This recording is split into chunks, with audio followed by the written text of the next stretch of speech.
Welcome to Extreme Couture Mixed Martial Arts Training Center. I'm Randy Couture. This training video is designed specifically to extract some wrestling technique, especially collegiate wrestling and Greco-Roman wrestling, and show you how I've learned to apply that directly to the mixed martial arts fight game. So whether or not you're an accomplished wrestler who's trying to make the transition to this fighting sport, or a more traditional martial artist who wants to add some wrestling skills to your game, I think you're really going to enjoy this video.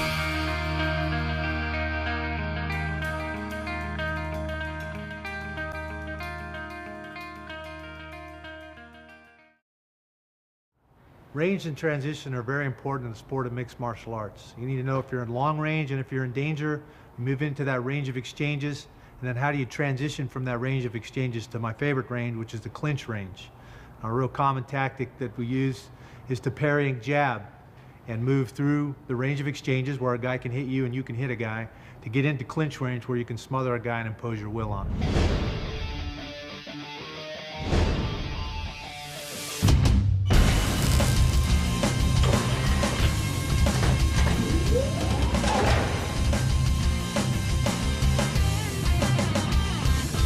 Parrying a jab to clinch. A real common way, simple boxing tactic and technique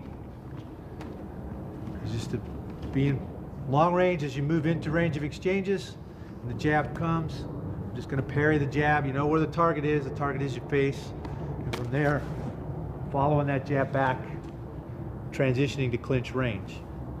Simple, you can exchange jabs.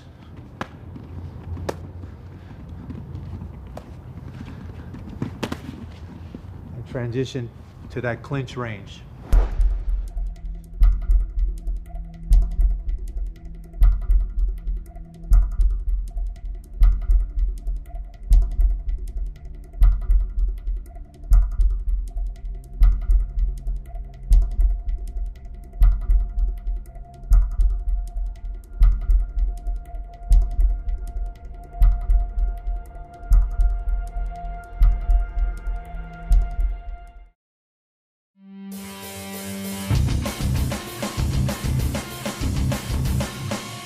Sticky hands to clinch.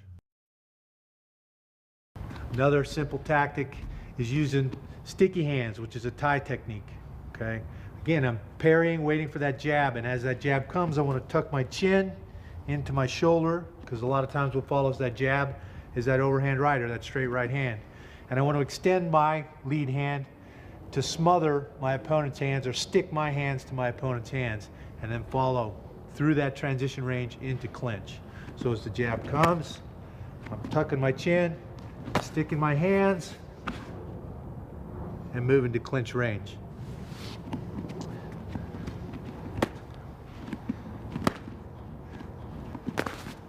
It's pretty easy from here to draw first blood or score. By off balancing my opponent, I'm pulling on this underhook, he's got to adjust and step around my leg. As he does and moves his hips back, I can bring that strike into the gut with my knee. So I like that from sticky hands. As I transition, I can also score right off the bat.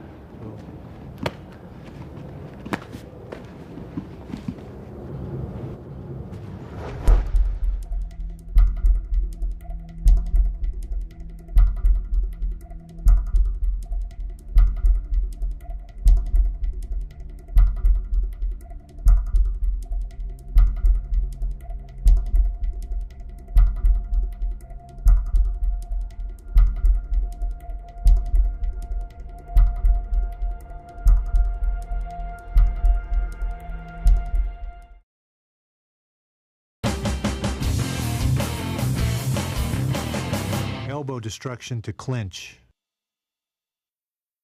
Another common way to transition through that exchange range is to use an elbow destruction. Your elbow is one of the hardest things on your body. A lot of small bones in your hands and feet, just one big bone there. All I need to do is cover, again, I know where the target is, my face.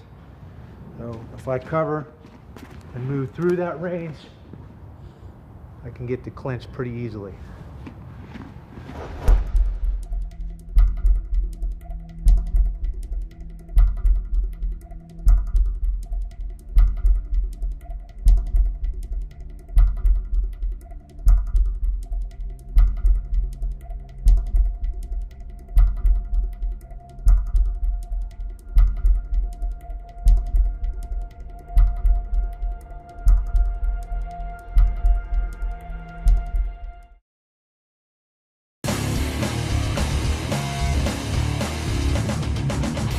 overhand to clinch. A lot of times I don't like to wait for my opponent to punch me. Okay? I want to be aggressive. I want to be the guy trying to hit him. And I really want him to stop moving his feet and cover his head. I do that by throwing a punch at his head, and that allows me that split second that he stops moving to transition to the clinch as well. I do that by throwing power at him, throw my overhand right or straight right hand at his head, getting him to cover and stop moving his feet, and follow that right to the clinch. So again, in your boxing stance, as you move into that range of exchanges, you throw that right hand and follow it right to the clinch. So there's 4 simple tactics for transitioning through that exchange range to get to clinch and smother your opponent.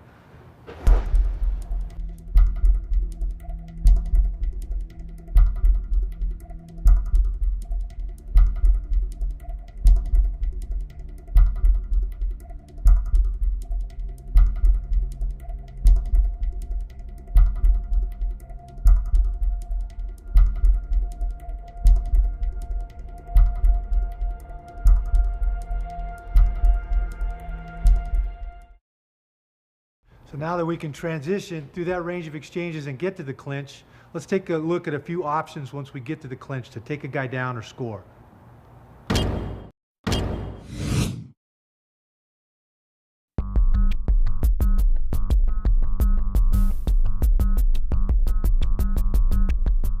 Basic pummeling.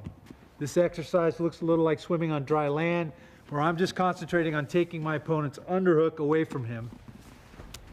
I'm using my hips to drive each underhook in as I repummel, repummel, repummel. All right. Want to make sure that I'm not leaning too much on my opponent. I want to stay centered, carry my own weight. I can push chest to chest and put a lot of pressure on my opponent there.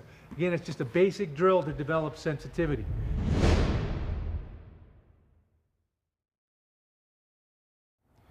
Okay, now that we know we can transition and close the distance to the clinch, and we have a basic sensitivity and understanding of pummeling in the clinch position, let's go over some takedowns from the clinch position. A lot of my favorite techniques come from this position, things that I've adapted directly from Greco-Roman wrestling. And Greco is a unique style that not a lot of people get exposure to, so you might like some of these techniques.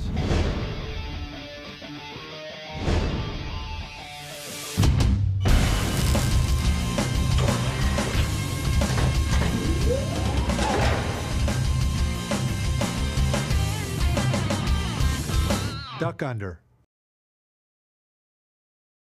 Now, a lot of times the art in martial arts is being able to make those little predictions or manipulate our opponent into stepping where we want him to step or reacting the way we want him to react. And so off of this basic pummeling drill, which we've already stated isn't terribly realistic, but is a good drill to learn sensitivity, I know that Ryan is going to try to take my underhook away every time I get an underhook. And as he takes that underhook away, basic skill, level change, duck under. Again, I just need to get close enough in here so I can get my head through. The lower I go, the more I risk getting choked. So I only need as much space as I need to get my head through here for this duck under. So a lot of times when I do duck, I want to, instead of digging my underhook, I want to let my hand float to the top. From here, this is the classic counter to the guillotine choke. Anytime I put my neck under my opponent's armpit, I risk getting choked. Classic counter is to be able to pull myself up and in and keep him from choking me. So again, off the pummel, he's going to take that underhook away. I redirect his arm over my head, floated my hand on top, and now I'm right into this duck under position. There's several ways to finish from this duck under position. Okay, I can try and stand and choke right here. I can attack his hips from right here, elevate him and put him in the air, or I can simply drive into him and end up behind him in the standing position. A lot of options from that duck under position.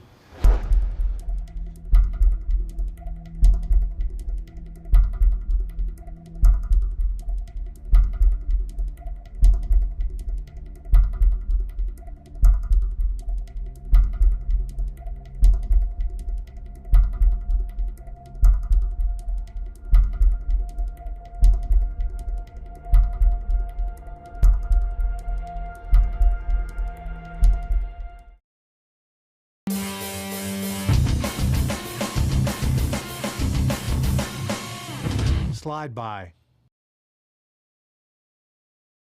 Another technique that I like a lot that I adapted directly from Greco-Roman wrestling is a slide by.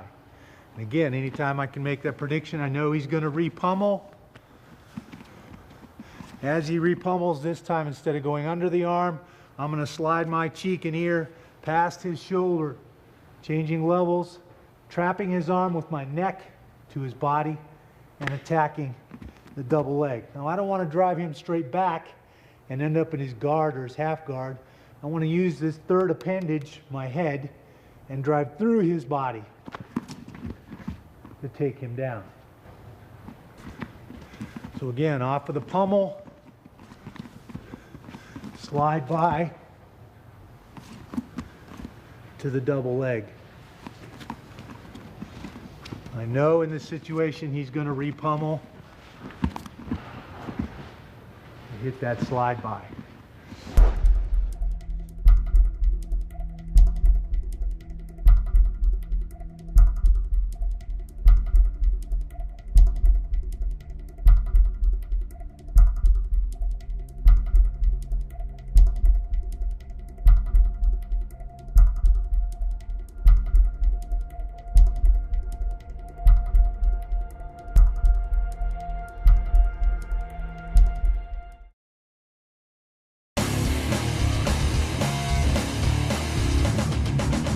Knee block.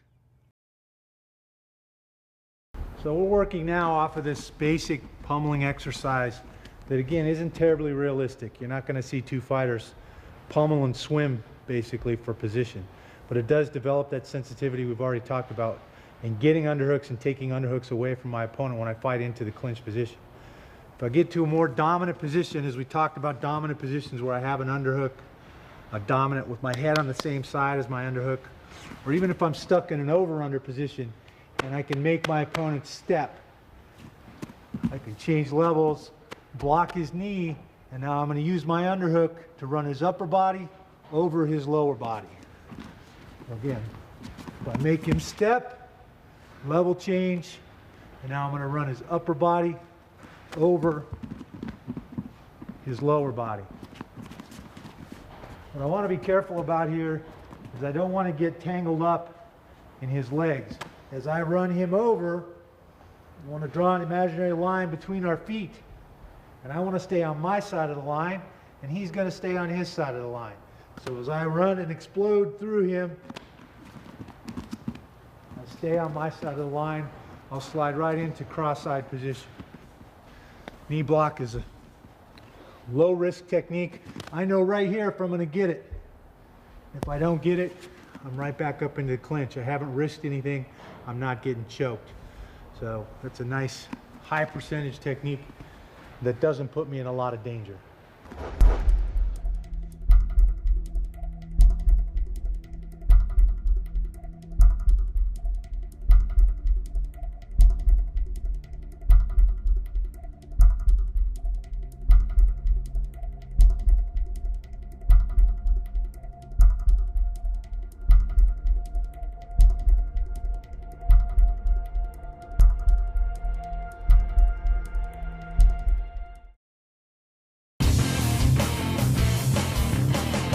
Inside trip. Another nice technique from this clinch position is an inside trip. If you've ever seen Matt Serra fight or Jay Haran fight, they both use this technique very effectively. Again, I need to make my opponent step. So I circle away from the leg I want to trip, and that leg's going to come to me. It has to. Okay, now I need to change levels. Again, commit my hip and trap his foot. I need to take my head over my knee. It's the only thing that locks his leg in here. If my head's not there, he can step out of this technique, and now I've put myself in danger. Okay? So that head needs to come right out and over that foot.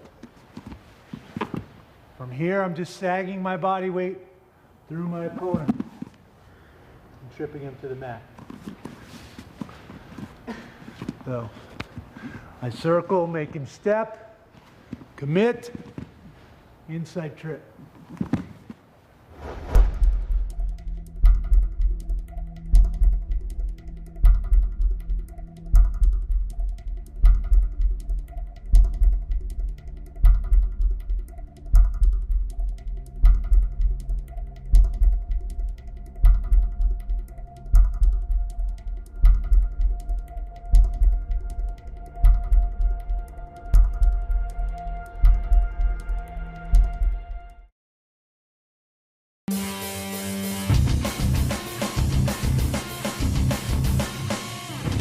single. Another technique from this dominant position. Again, if I can make him step on one side, like a knee block. If I circle and make him step on the other side, I can change levels and I can attack this high single. Okay, direct from college wrestling. Sometimes rather than hit the double and attack all of his power, it's easier to make him step and attack half of his power. Okay, I'm pulling on that deltoid muscle that's connected to the hip, to the foot. It's going to come around. Now I can change levels. My free hand attacks and I can pick up that single leg. Several options for finishing from this high single position. Against the cage, we've already discussed walking up and finishing the high single. The high single, I can also run the pipe, where I'm creating space and dropping him over that missing leg. He'd like to be able to put his foot down and keep himself up, but I'm controlling his leg. Okay? A lot of guys have good balance. As I go to run the pipe and he hops around the corner, I might have to flare and change off to a double leg. It's a very good finish. You can change off to the double and flare from that high single as well. And the third option is that I can pop my head to the outside. Anytime I pop my head outside and under my opponent's armpit, I risk getting choked. So I have to weigh that option. I don't want to wait around here and see what's going to happen. The second I pop my head to the outside, I need to create that little panic in my opponent by elevating him and putting him in the air. I use my head to steer him to the mat, and we come down with both our body weights. So there's a lot of options from that high single position. And we've seen guys get tied up in this over and under position in a lot of fights. It can be a hard position to get out of and create space and effectively do anything that's going to change the position or the fight. I can stand here and stomp on Ryan's toes, knee him, shoulder punch him, and he can do the same things to me. This is a 50-50 position.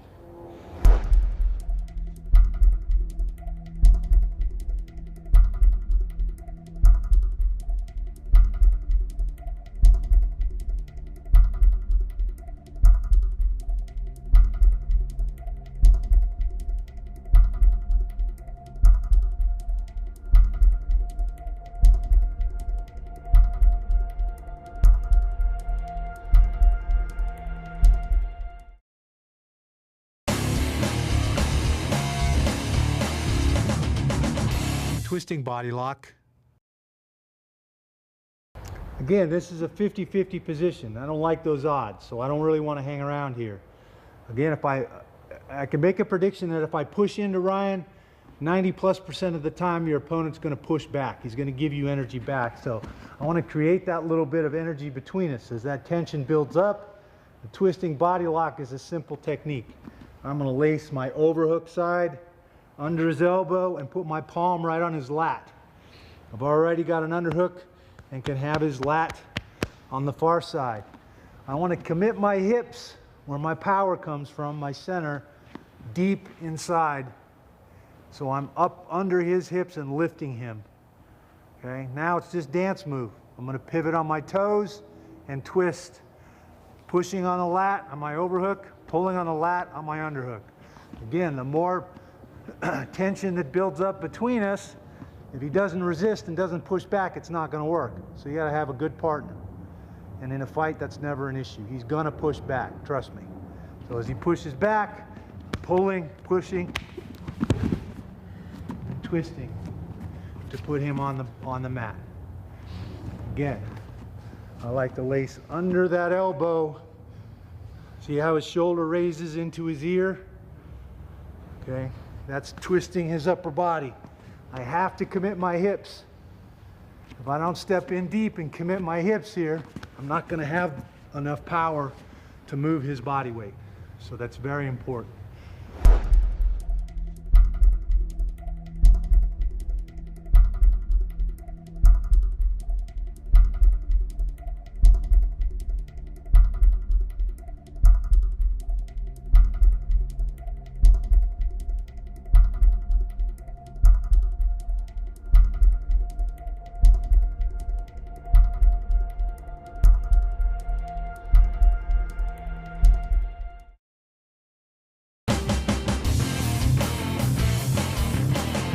off balance to a snap down.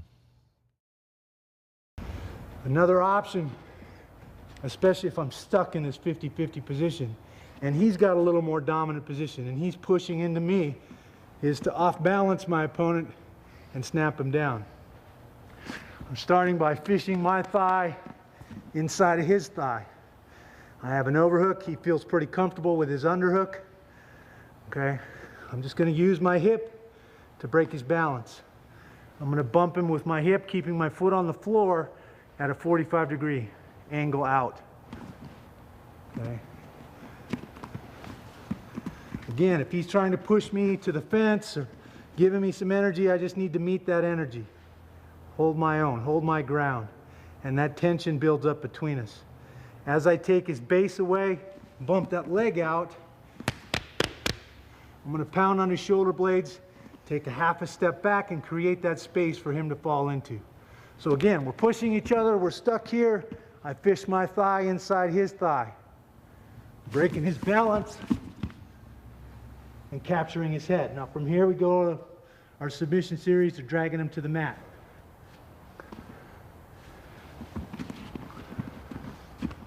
So chest to chest, 50-50, fish my thigh inside his thigh. Overhook, underhook, gonna create the space, the little black hole for him to fall into right between us. Break his balance, the more tension between us, the better. Push, he pushes back, break his balance. I have to move out of the way, create the space for him to fall into. Now I can capture his chin, capture his head, and drag him down and go to work.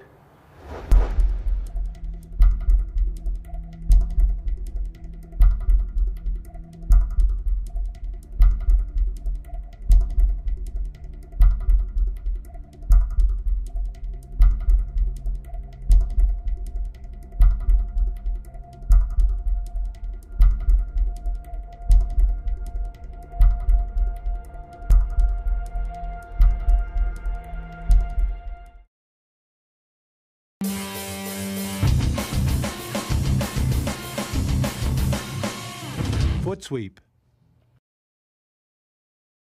The final technique I like from the clinch, especially from a dominant position, again requires me to make my opponent step. If I pull on his shoulder and circle away from the leg I want to attack, that leg's going to come to me. That's what I'm looking for. As that leg comes to me, I'm just like I'm trying to get wind off my mat, I'm going to sweep his foot. Okay. So I make him step, as the foot comes around, I sweep it, and he'll go down. Using my underhook to make him step, sweep the lint off the mat. I want to meet right where the friction is, right where his foot meets the mat. I don't want to kick him high, I don't need to kick him, okay? Make him step, sweep. Okay? You can actually see that technique executed in a fight when I fought Rico Rodriguez years ago, but it's a good technique. Again, low risk. If I don't get it, I haven't put myself in huge danger. And that's clinch takedowns.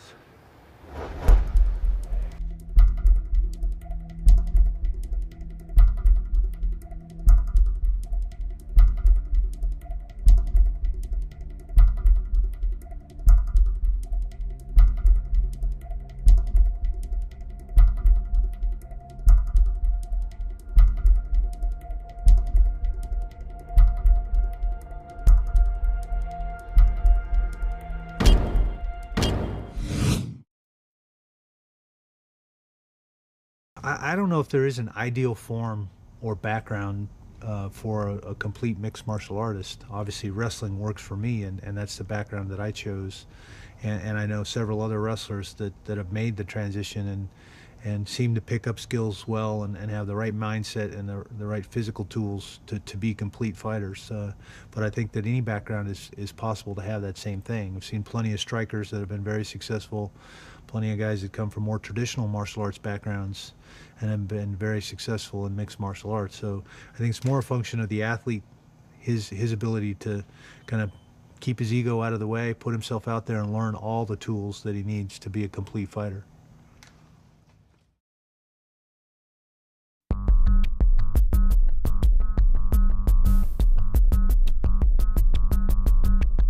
Common dominant position, single underhook. I want my opponent to reach all the way through, ideally, grab that front deltoid, pull his elbow down and into him. Now I'm stuck here. Now he can dominate the position with his head position and trapping my free hand so I can't punch him with it above the elbow. Okay, another dominant position, double underhooks. You want to have them nice and high, up behind my neck. The higher the better, so I can't lock. If he moves his lock to the middle of my back, I can lock over and take some control from him and maybe throw him or chuck him somewhere. So you want to have that nice and high or nice and low at the belt line where you can control my power and my hips. Those are the two dominant places for the double underhook.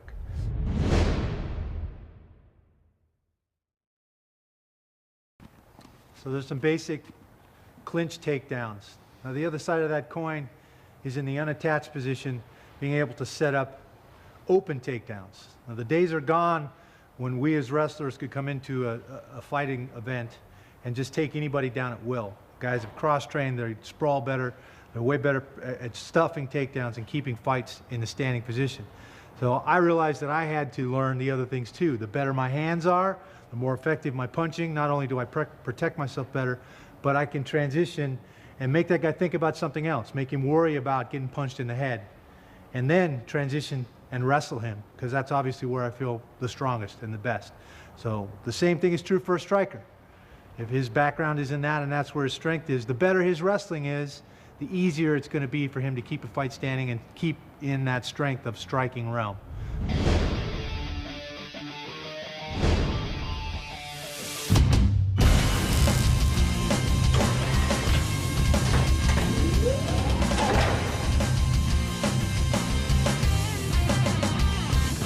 Parry a jab to a double. Open takedowns. You got to be able to transition. We've already transitioned to the clinch. Okay? A lot of the same setups will work for transitioning to an open takedown. The first is obviously parrying that jab. I know where the target is. He's going to try and punch me in the face. I need to meld my boxing technique together with my wrestling technique. In wrestling, in order to take anybody down, I have to at least be an arm's length away. If I'm further than that, I'm not going to get there. Guy's going to be too fast. He's got too much space to change the angle and stuff that takedown. If I'm in an arm's length away, I can be hit. I'm in that range of exchanges. That same range that we had to transition through to get to the clinch, if that's where we want it to be. Okay? So this time, instead of transitioning to the clinch, we're going to transition to an open takedown. I'm going to parry that jab. As I parry that jab, I start my level change and my penetration to close the distance and hit the double leg. Okay? One is that level change, penetration, and parry, all happening at the same time. Two is to bring that trail foot up and drive my shoulder right up into his side and armpit. I don't want to be low where he can choke me and stuff me. I want to be here in the finish position as high as I can get. The third step is to drive off that outside foot and drive my head through his upper body to that double leg. Again, 3 steps. 1, 2, 3. Okay, parrying the jab to the double leg.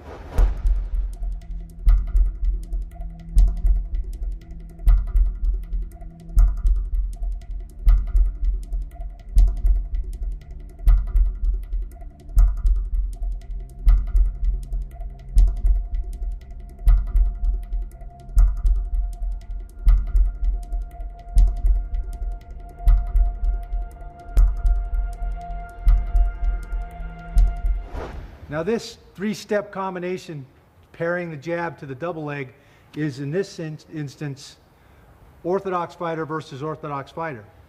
If my opponent changes his stance, is in a southpaw stance, everything changes. I never want to shoot with my head towards that trail leg. I already, in doing that, give him this nice angle that I have to then turn the corner and finish. The percentage of doing that goes way down. So I need to change my attack. And I want to attack the near side, the closest side of his body. He's a southpaw now, so I'm going to still parry that jab, but I'm going to do it with the other hand. Okay? And it's 2 steps now.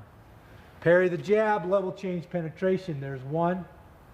And the second step is right across his body and putting him into that double leg. Okay? So, orthodox versus orthodox, it's 3 steps. 1, 2, 3. Orthodox versus southpaw is 2 steps. 1, 2. Okay?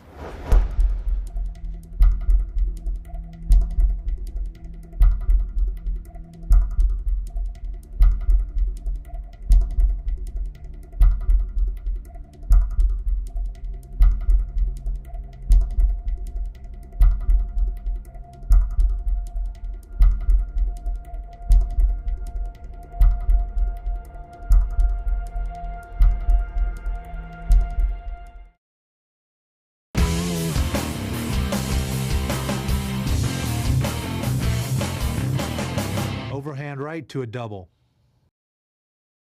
Now, I don't know about you, but I don't like to wait around and see if a guy's going to punch me in the face. I like to be more aggressive, more offensive. So I'm going to come out and I'm going to try and punch my opponent in the face. Again, I need to make that transition through that range of exchanges. I'm looking for that split second in throwing that punch in his head that he's going to have to cover, protect himself, and stop moving his feet. That's going to allow me that half-second time to transition to that double leg. So I throw the overhand right. Again, I have to meld my boxing technique and my wrestling technique. Everybody's seen boxers bob and weave. In wrestling, we call that a snake. I'm snaking my head out of his armpit. Okay? I throw the overhand right. There's 1, 2. I bob and weave, come out under that armpit. And then number 3 is that step across. Okay? Again, I'm throwing the punch this time. I start my level change and penetration as I throw that right hand. 1, 2, 3.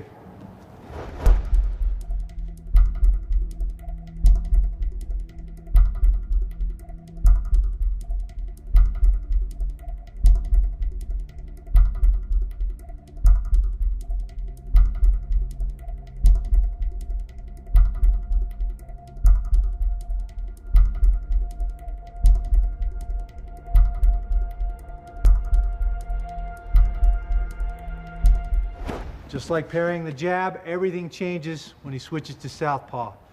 The southpaw is vulnerable to a straight right hand. It's a great tool against the southpaw, but it's, in my opinion, more difficult to set up the double leg when his stance is switched. It can be done. You're going to have to drill it and get real comfortable with it. So I'm still going to throw that nice straight right hand, start my penetration and my level change, and in 2 steps, I'm going to blow right through my southpaw opponent. 1, 2. Everything else is the same. Stance is switched, so I need to come out and attack the nearest side of his body. 1, 2. So they're all some of my favorite techniques. You've seen this double leg takedown against Tito. You saw it against Chuck. I've used it in several fights. You can look it up on video.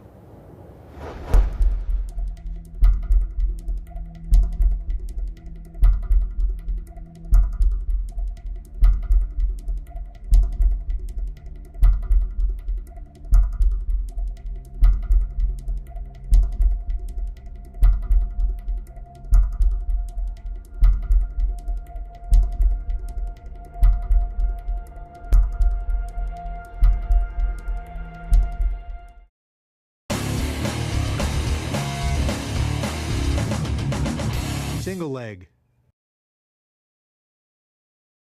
And that leads us to the next takedown from the open position, which is a single leg. And if Ryan stays in the southpaw stance, this is actually a very nice setup for a southpaw, because I can use my jab and paw at my opponent to distract him and take my power hand, my right hand, and snag that single leg and pull myself right in. So again, melding the wrestling and the boxing together. As I stick that stiff jab in his face, the level change comes, I hook that knee and pull myself right into that single leg position. Very nice technique against a southpaw fighter, and it becomes more difficult against an orthodox fighter. If Ryan goes to orthodox stance, obviously the jab isn't going to work and I want to be careful about reaching with my right hand. So what I can do is throw my right hand to distract my opponent and reach with my jab hand to pull myself into that single leg position.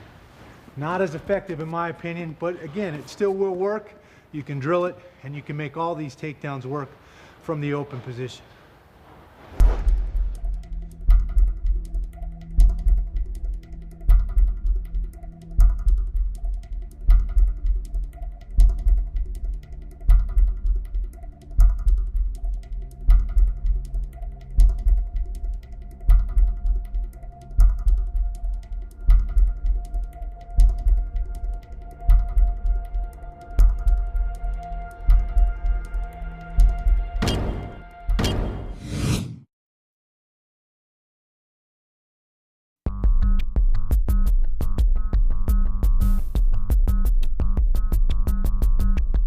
One of the things I had to figure out as a wrestler making the transition to fighting is how to adapt my wrestling technique and make it fit into fighting situations a little bit better.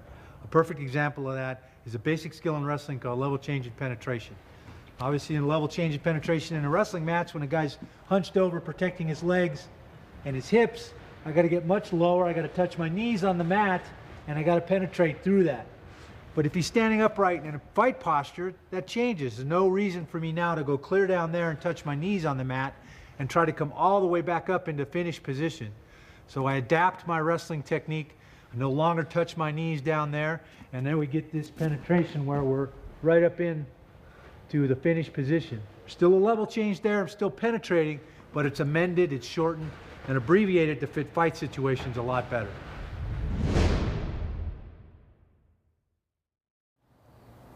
So there's a look at some takedown technique and tactics, some of my favorite. And once you get your opponent established on the ground, I'm going to talk about some tactics from the ground that are first going to allow you to damage your opponent from this position. And if you get stuck in the guard or some of these other positions, you can change tactics, change positions, and improve your position to dominate the fight.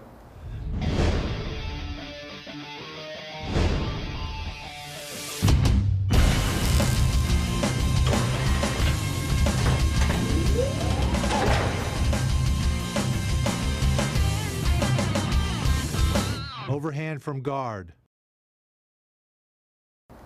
A common thing from the closed guard, my opponent's going to try and tie up my hands so I can't hurt him. He can try to tie up my head, which I need to pummel and clear. He's also going to try and tie up my hands so that I can't damage him with them. One of the things I like to do is just like ripping a phone book, I'm going to shoot one hand up into his chin to extend his head and pull the other hand out of his lock, and that's going to allow me to bring it over in that overhand position and land a good shot.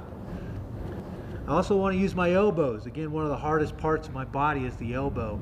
And so anytime my hands are tied up here, I can rotate my elbow over the top of his lock and bring it into his face, trying to get those cuts and land those shots that can change the fight.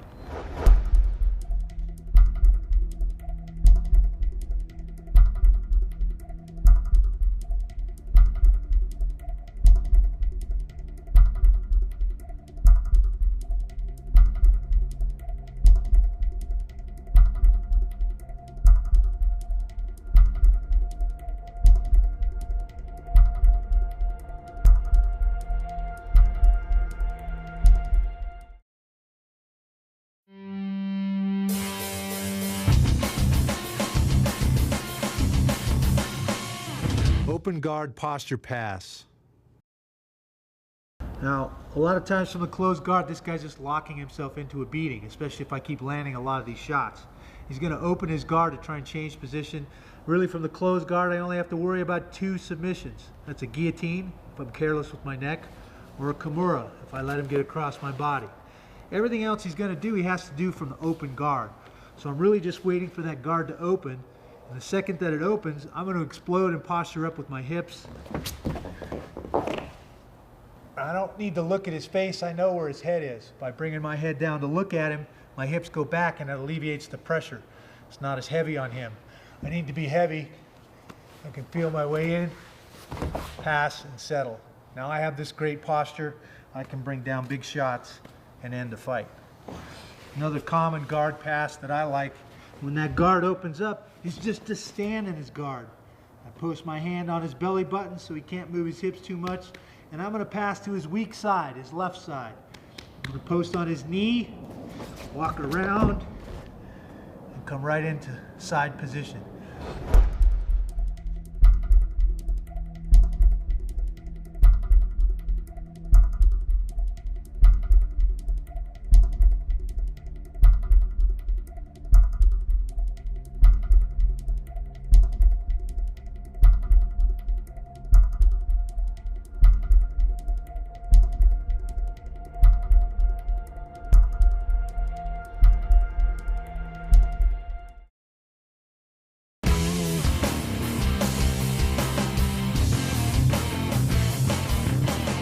Hand on hip control.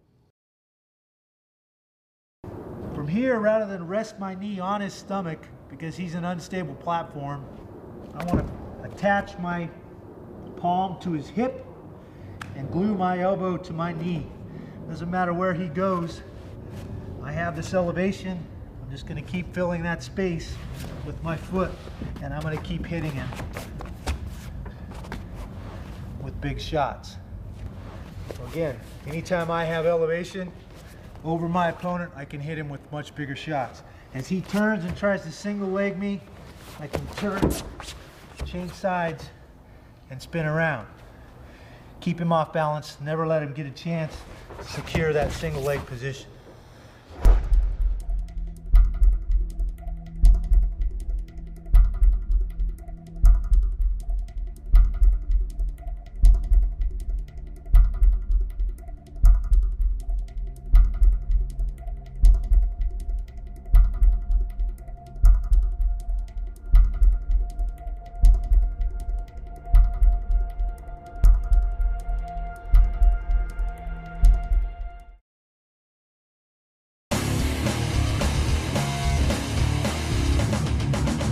Side ride. Common thing for guys to do is to turn and try and get out of this, to go fetal. From there, I can fall into the side ride position, where I'm going to take my deep waist hand and grab the inside of his flank or thigh. I want to keep my knee up in under his chest. He's tied in here with a deep waist. It gives me a free hand to kind of tee off on him. He's stuck here. It's hard for him to get out of this position. This can be a showstopper and a real good position to do some damage and end a fight.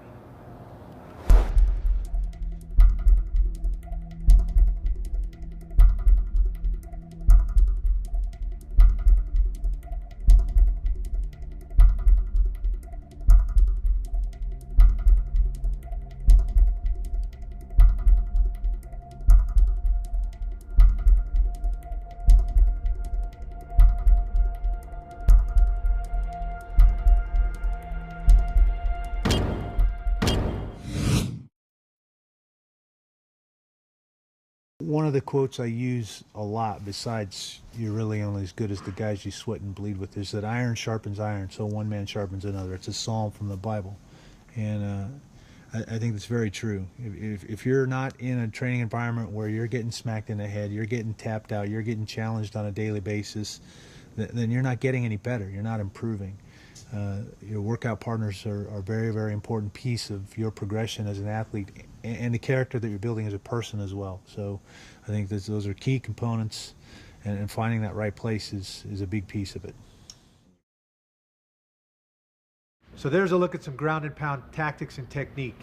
Another common area that I end up in as a wrestler, and an area that I like, and probably the best submissions that I have, are from the front headlock position.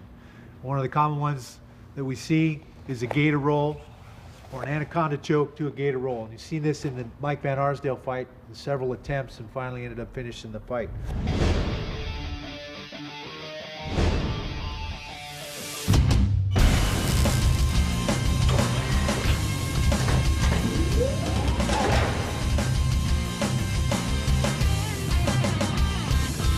Anaconda choke from a gator roll. I want to make sure and keep my weight centered over my opponent's head and shoulders. Make him carry my weight. Now for the process of demonstrating, I'm on my knees on the mat, but I don't really want to rest there. I want my opponent to carry all that weight and take some gas out of his tank. I'm going to fish my hand all the way through using this armpit to expose my palm in his armpit. From there I can slide right in, grab my own bicep. Now comes the gator roll part. A lot of times it's hard to just apply the choke from here. To cinch it up, I'll drive my elbow through his armpit and roll my opponent. And now actually my hips, where all my power comes from, apply the choke. By walking my hips into my opponent, the choke gets applied.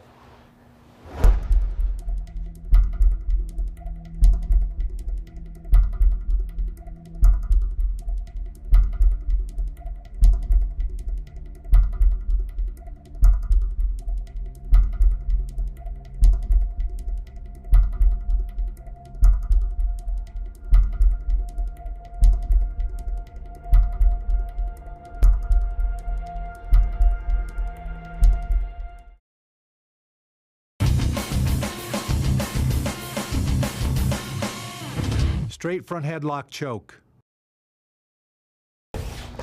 Another common front headlock choke is just that, a front headlock choke. And rather than fish my hand through the armpit, this time I'm going to go the other way, up under where I can lock this nice hard radial bone into that jaw set where that carotid artery is on my opponent.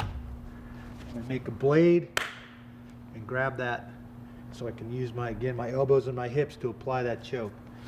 Once I get it locked on, I want to crowd my opponent and choke him with that front headlock. Front headlock choke can be very effective, especially with a solid barrier, where I can put his back or butt against the fence and he has trouble moving or changing the angle.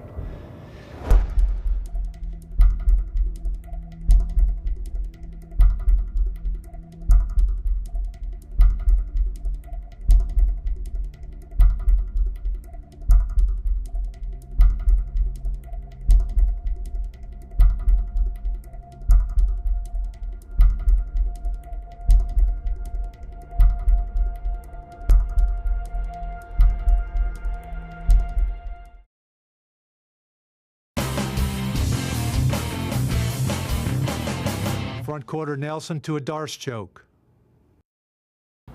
Another common tactic I like to use is a front quarter Nelson. It comes directly from wrestling. This guy's got a good solid base. It can be hard sometimes to maneuver him off of that base. So I lace, controlling his head again, lace my hand through, grab my own wrist, and I'm going to use all four of my fingers to attack his carotid, the tendons in his neck that protect his carotid artery. And by using my hip and bringing it to his side, I can take his base. Now I'm going to release my wrist and lace my hand under his head and slide right in to the Darce. From here, I'm just settling my center and applying the choke.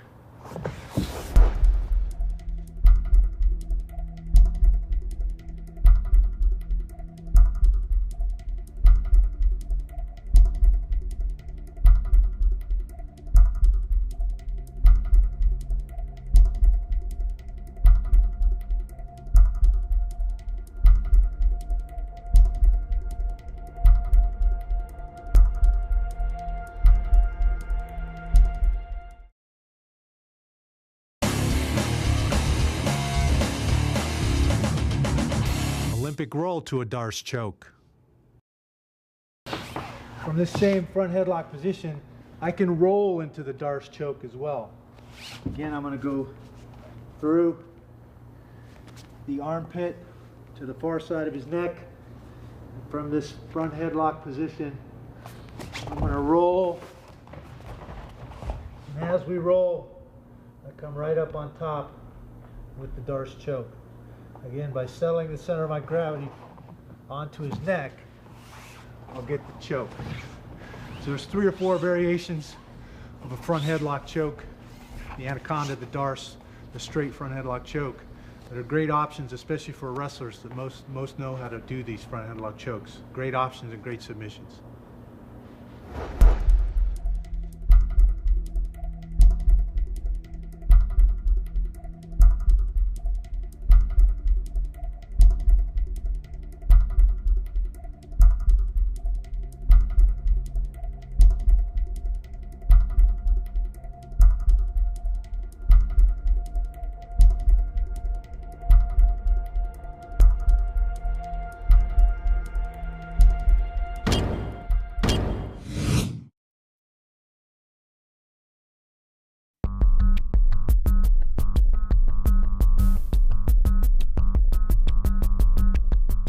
Another situation we've kind of invented and adapted wrestling to from this clinch is to use a wrestler's collar tie and move my feet in dirty box. So I'm holding and punching, but I want to move my feet and force my opponent by this downward neck pressure to try and have to catch up with me all the time.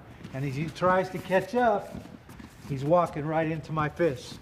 I can always change hands. And again, dirty box. You saw that in the very first Belfort fight years ago, and everybody kind of coined the phrase dirty boxing then, and a lot of people have used it since then.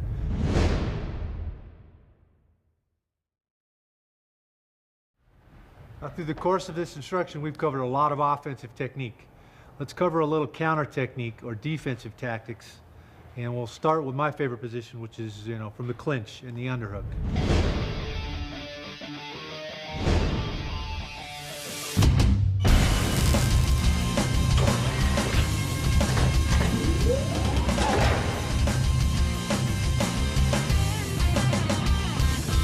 Countering an underhook. If my opponent secures a good solid underhook position, this can be difficult to get out of. And I want to be careful about limiting how much I expose myself to being scored on or taken down. So nicely, we go where our head goes. Our head's attached. So I want to grab that opposite ear. I'm going to post and block right on the outside of his leg. And now I'm going to pull his head and work his head. I need to create space here. He wants to stay tight. I need to be able to re-pummel and get my arm out of here without exposing myself too badly. So again, I'm going to grab that opposite ear and I'm going to pull him over this block. And when I do, that allows me to rotate my elbow inside and come back to an inside position and re-pummel. So again, he's got a nice solid underhook. He's probably going to be attached to me. I'm blocking, grabbing that opposite ear, and re-pummeling.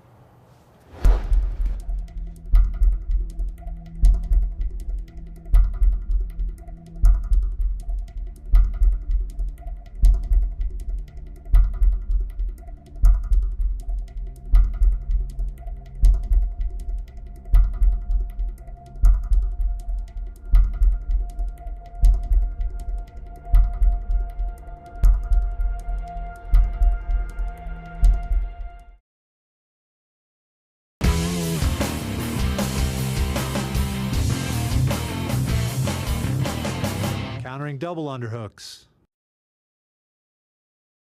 Transition to another dominant position. Double underhooks, especially when it's nice and high up behind my head. This again can be very uncomfortable. I don't want to freak out. I don't want to panic. I don't want to try a big throw or do something. If this guy's good enough to take me down and earn this, then I've already screwed up and fell asleep and gave him the position.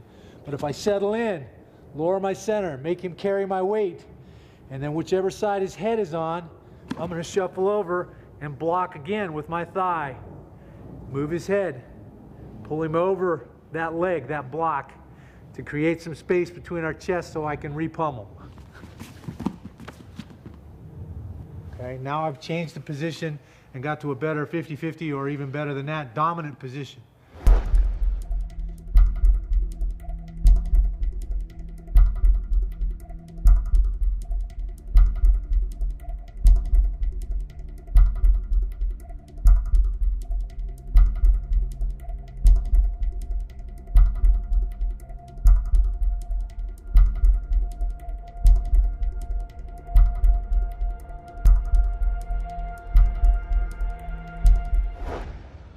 From the underhook position or the double underhook position, a nice technique, and sometimes when I'm stuck here against some better wrestlers, a way I'll get out of this is to use my overhook, and I'll almost turn my back and kick like a mule. What I'm trying to do is hit my opponent with my butt against his hips. Almost like an uchimata in judo. Doesn't matter, single underhook or double underhook. I have to commit my butt. I have to commit my hips. They should hit my opponent in the hips.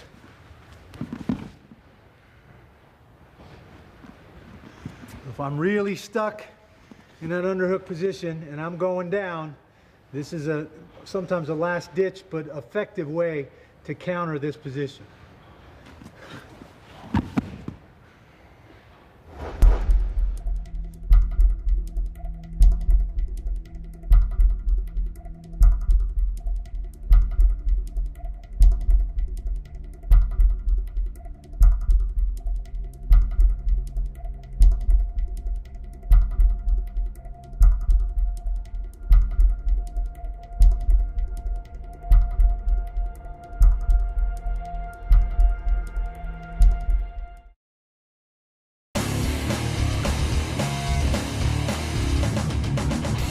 defending a single leg. Another common place we end up is a single leg. Okay? I don't want to let him capture my hip and start to take my center of gravity up. I'm going to go for a ride. I need to first control his hands, work on his grip, slip his lock to my knee. So now he's just picking up my leg. He's not picking up my whole center of gravity. I'm going to attach myself to this wrist and wait for him to adjust. I can keep my balance here a while. He's carrying weight. Okay, wizard in so I can keep my balance. And I'm going to work on that grip. If I can pull and pop his grip, I get my leg back. Okay. Sometimes I can put my chin, or if he's tall, my head underneath his chin. Sorry, my shoulder or my head under his chin. And I can extend my leg and pull and break that lock. Okay. I want to get my leg back to the floor. Now I can circle out and clear or stay right in the clinch position. It depends on what my goal is.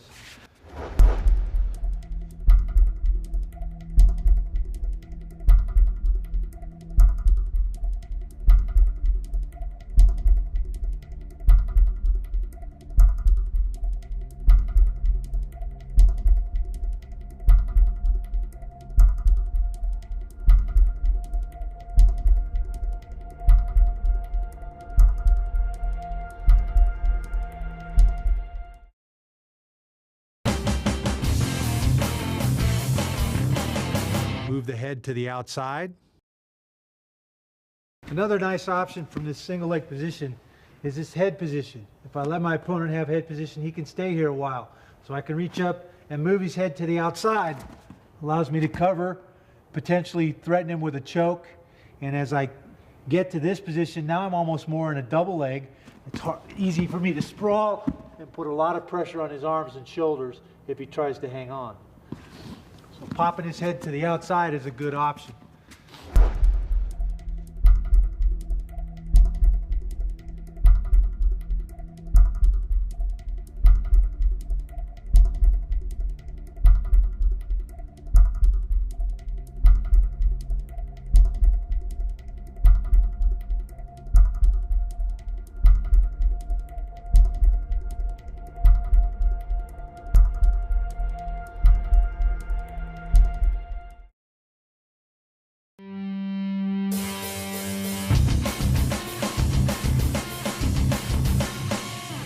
Kick over. Another option I have from this high single position is to trap his wrist.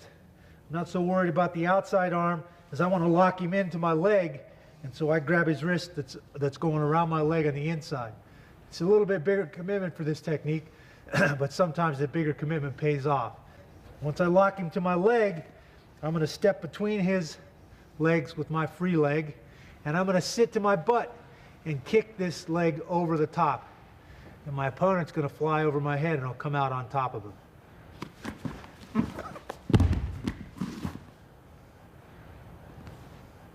Like I said, the kick over, a little bigger commitment. Guy anticipates you're going to do it and lets go, you're going to end up on the bottom. But if you lock him in tight and kick him over, you end up in pretty good position.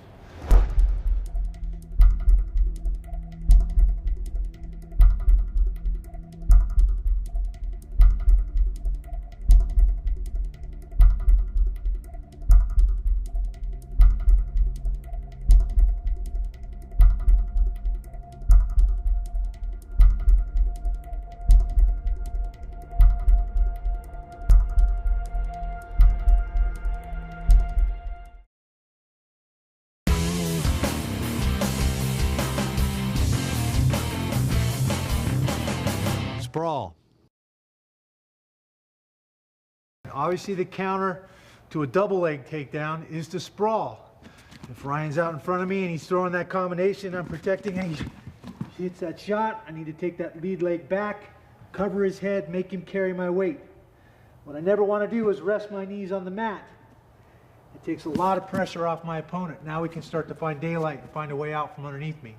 I want to stay here, centered over his head and shoulders, and I want to drive through my toes all the way through him. Make him pay for taking that shot. Make him carry that weight. Now once I get his shot stopped, I can control his hands so he can't get his hands locked around the leg and suck it under me. Okay. Once that shot's stopped and I've taken that energy out of him, now I can look to extend him, block, and spin behind into that side ride position. Those are some real common, straight up counters and counter tactics for takedowns and clinch work.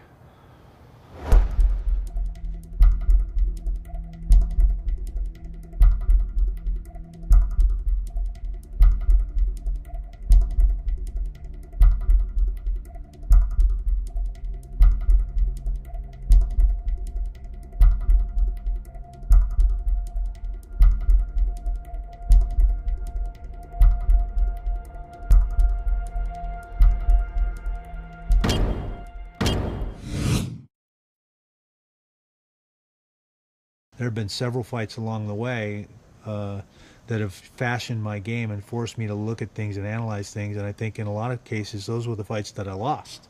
You know, the Hizzle fight was a fight that I won, but I suffered greatly from being kicked in this left leg a bunch of times, and it forced me to analyze what I was doing. I knew I didn't want that to happen again.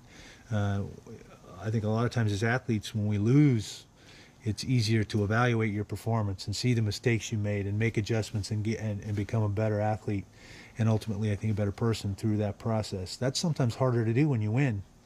You're not as tough on yourself. You don't scrutinize, because even though you won, you still made mistakes. There's still things you could have improved on, and we don't always go back and do that when we win. We've talked about a lot of technique, covered a lot of different areas, and how wrestling applies to the fight game. One of the things in the environment that I compete in a lot is the cage. Now, the cage can be your best friend or your worst enemy. So I want to show some of the cage tactics that I've developed in my fighting style over the years. Now, the cage is the confines to which we fight in, and it can be used to cut my opponent off and eliminate his angle of escape. I know that about 2.5 feet out from the edge of the cage is a black ring. If you look at any canvas from the UFC, there's a black ring there, and I can tell in my peripheral vision as I hunt my opponent down, when his feet cross that black line, that he's now have a limited angle of escape, and he's only about 2.5 feet from the cage. That's my opportunity to attack. That's my opportunity to close the distance, whether that be to the clinch or to throw an offense at him like a double leg, to ram him into the fence and trap him.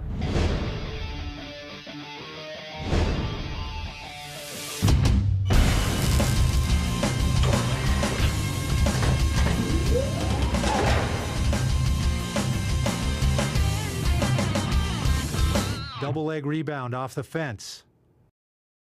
The double leg, as I cut my opponent off and limit his ability to get away from me, I can either parry his jab and penetrate to that double leg, running him to the cage, or throw that overhand right and slip to the double leg, running him to the cage. Most people stop at a solid barrier. They're going to hit that double leg, get to the cage, and stop here. And as you can see, this thing's flexible. There's a rebound to it. I want to use that rebound to my advantage. So when I throw that double, I want to use that rebound to help put my opponent in the air and finish that double leg. The more he resists, the higher he's going to go, the bigger that impact when he hits the ground. So again, using that rebound to put him on the deck.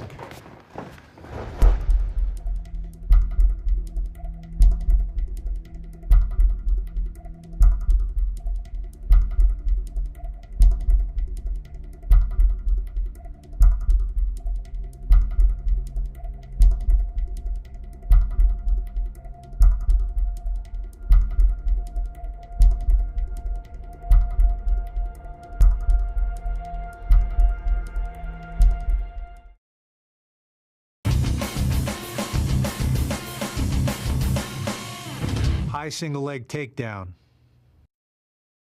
A lot of times I did here and we're stuck here. My double leg didn't go the way I planned.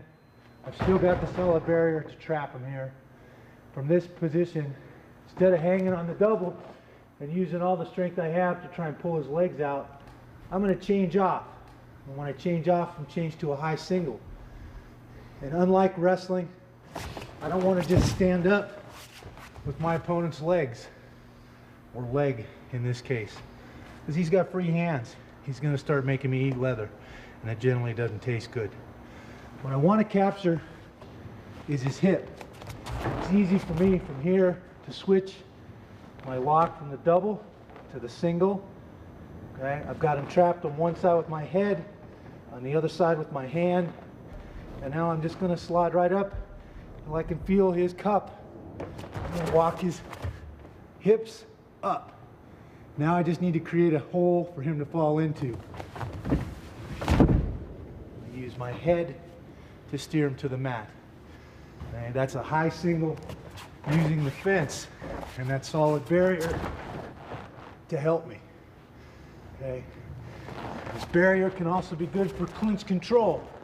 If I close the distance and get to the clinch, I've got my opponent trapped with my head on one side and that hand on the other side. Whether it be an underhook up high or a leg attack down low.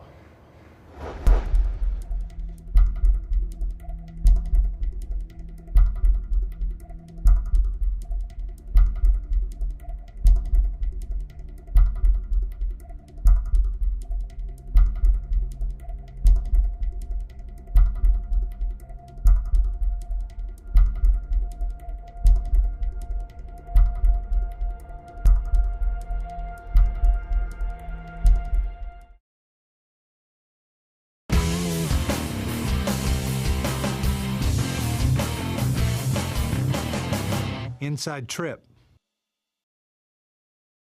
Now, especially if I'm in on a double leg, a lot of times my opponent's going to shift his weight down, bring his feet out, and try and keep me from pulling that double leg out. In doing so, he creates some space, which allows me to lace my ankle inside, and now I can circle him towards that missing leg for an inside trip. A fairly simple technique, and I've used it in several fights. But anytime he gets his feet out away from the cage to try and keep me from taking him down, again, I can lace in here. Now I'm going to pivot and circle him towards that trapped leg.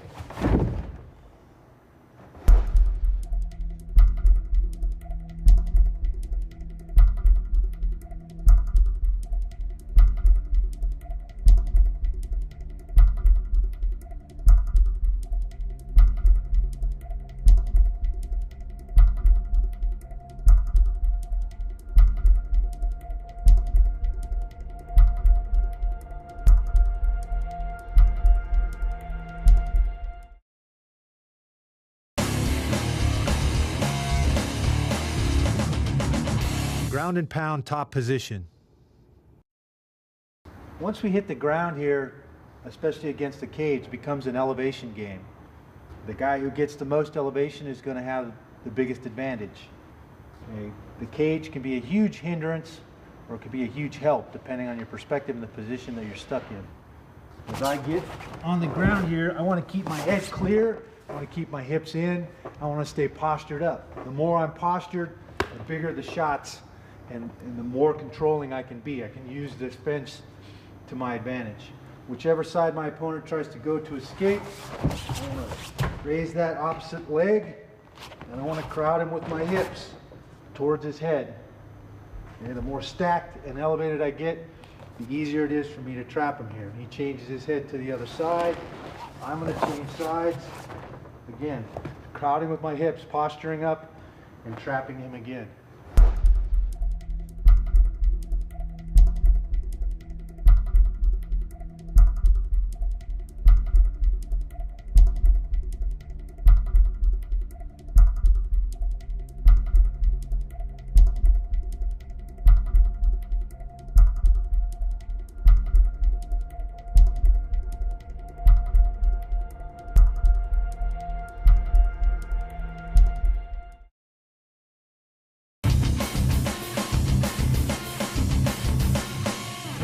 Elevation and wall walk from the bottom position. The key, on the other hand, wants to try and get off of his back. As long as he's flat on his back, he's going to be stuck here, and he's not going to like the fence very much at all. He gets to his shoulder, that's better. He gets to an elbow, that's better. He comes up to a hand, that's even better. Now he can start to use the cage to walk himself up back to the standing position. So depending on your perspective, the cage can be a help or a huge hindrance. You need to use it to your advantage.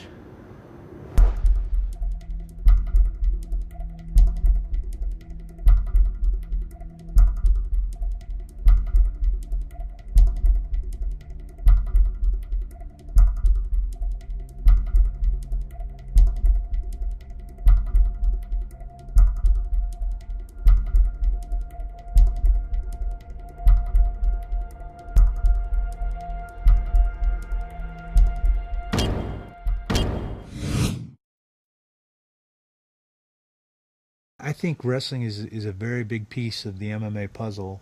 That it can't be neglected. Just like striking can't be neglected, the jiu-jitsu and the ground skills can't be neglected. There's a transition skill and the takedowns and all the other things that come from wrestling that directly apply to this sport. And the guys that overlook it or don't choose to spend any time there have a glaring weakness. And that's